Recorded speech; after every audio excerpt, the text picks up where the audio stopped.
هنكمل سلسلة فيديوهات العناية الشخصية اللي بدأتها من الفيديو اللي فات، واللي كانت عن الروتين اليومي للنظافة الشخصية والحاجات الأساسية اللي لازم تتعمل كل يوم، خصوصا في الصيف. ولو ما شفتش الفيديو هيظهر في الآي اللي هنا، وهسيب لك اللينك في الديسكريبشن برضه. وقلت في الفيديو اللي فات إننا هنعمل روتين أسبوعي وشهري، والروتين الأسبوعي ما يقلش أهمية عن اليومي. كفاية كلام ويلا نشوف الروتين الأسبوعي.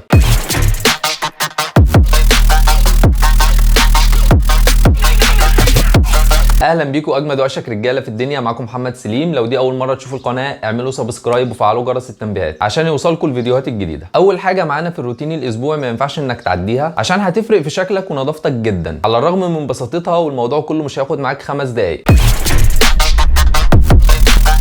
ضوافر ايدك اكتر مكان بيتعرض للجراثيم والبكتيريا، من اول ما تصحى من النوم لحد ما تنام. من اول ما تنزل من البيت تفتح باب، تدوس على زراير، تمسك فلوس، مفاتيح، اي حاجه بتلمسها بره البيت هي اكيد مش معقمه، كلها جراثيم وبكتيريا. فلو ضوافرك طويله الجراثيم والبكتيريا بتتجمع اكتر تحت ضوافرك، وبعدين بقى تيجي تاكل بايدك من غير ما تغسلها حتى، او تحط ايدك على وشك ويطلع لك حبوب بعد كده. مع ان الموضوع كله مش هياخد معاك 5 دقائق في الاسبوع عشان تقصها وتنضف، ومش لازم اسبوع بالظبط، ممكن قبل الاسبوع بكام يوم او بعده بكام يوم. المهم انها ما تطولش بشكل ملحوظ او ملفت. انا عن نفسي عامل يوم معين في الاسبوع بعمل ده وبريح دماغي عشان ما انساش.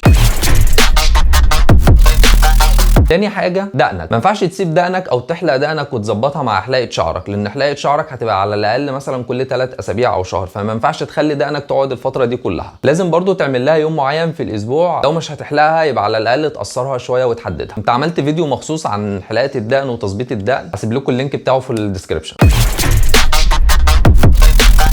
تالت حاجه ماسكات، سواء هتعمل ماسك لوشك او لشعرك، ودي من الحاجات اللي ممكن تكون اوبشن لناس واساسيه لناس تانية. وايا كان نوع بشرتك ايه، لو عملت ده كل اسبوع هيبقى احسن وافضل بكتير. في ناس شايفه ان هو مش محتاج لده، او مش ضروري ان هو يتعمل كل اسبوع، وبيكتفي مره واحده في الشهر وهو بيحلق عند الحلاق. وفي ناس تانية الموضوع ده بيبقى مهم بالنسبه لهم، بتبقى بشرتهم حساسه او دهنيه مثلا، او الموضوع بالنسبه لهم بيبقى شبه علاجي شويه ان هو بيحافظ على بشرته. وفي ناس تانية بقى شايفه ان الموضوع ده حسوكه شويه زياده عن اللزوم، او ان انا راجل ما ينفعش اعمل ده، او مش لازم اعمل ده. فاللي عايز اقوله في الجزئيه دي ان اهتمامك بنفسك ونظافتك ملهاش اي علاقه بالرجوله. مش لازم يبقى شكلك مقشف او مش نظيف او وشك كله قشره وحبوب عشان تبقى راجل. والموضوع ده عموما تفاصيله كتير ومحتاج فيديو لوحده عشان تعرف انواع البشره وازاي تحدد نوع بشرتك وايه المناسب ليها. الفيديو هيبقى طويل وانا ما بحبش اطول في الفيديو عشان ما تزهقوش وتحسوا بملل. عشان كده بحاول دايما ان الفيديو يبقى مركز على موضوع معين، او يبقى خطوط عريضه لكذا موضوع مع بعض، وبعدين نتكلم بالتفصيل عن كل موضوع. فلو حابين نعمل الفيديو ده اكتبوا لي في الكومنتات. نفس الكلام ينطبق على شعرك. يفضل ان انت تعمل حمام كريم او حمام زيت مره على الاقل كل اسبوع، وده برضه هيبقى ليه فيديو مخصوص بالتفصيل. فلو وصلت معايا لحد هنا والفيديو عجبك ما تنساش تعمل لايك وتشترك في القناه وتفعل جرس التنبيهات عشان يوصلك الفيديوهات الجديده. في نهايه الفيديو اتمنى ما اكونش طولت عليكم والفيديو كان مفيد، ولو شايفين ان انا نسيت حاجه المفروض ان هي تتعمل كل اسبوع اكتبوها لي في الكومنتات، واشوفكم على خير الفيديو الجاي.